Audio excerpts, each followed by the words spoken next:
அனைவருக்கும் என் இனிய காலை வணக்கம். என் பெயர் அபின். நான் இப்பொழுது கல்வியில் காமராஜர் பங்களிப்பை பற்றி ஒரு சிறிய உரையாடல் ஆட வந்துள்ளேன். தமிழகத்தில் காமராஜர் அவர்கள் முதல்வராக இருந்த சமயத்தில் தான் கல்வியில் வளர்ச்சி ஏற்பட்டது.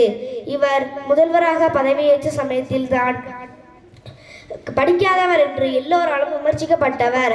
பல திட்டங்களை தீட்டி அனைவரையும் ஆச்சரியத்தில் அமர்த்தினார்.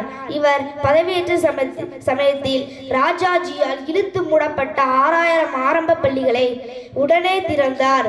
இவர் 6 கோடி ரூபாயை உடனே ஒதுக்கி புது பள்ளிகளை கட்டுவதற்கும் ஆசிரியர்களை நியமிப்பதற்கும் செயல்படுத்தினார்.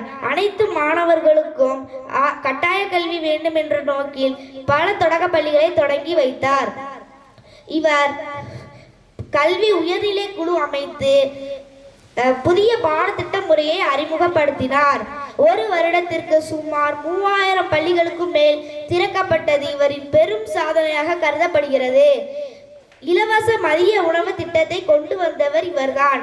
அப்போது நிதிநிலைவு சரிவு இருந்த காரணத்தினால் ஒரு வருடத்திற்கு வசதியானவர்களிடமிருந்து நிதிநிலைவு பெற்ற இந்த திட்டம் 1957 முழுமையாக செயல்பட தொடங்கியது. நன்றி, வணக்கம்.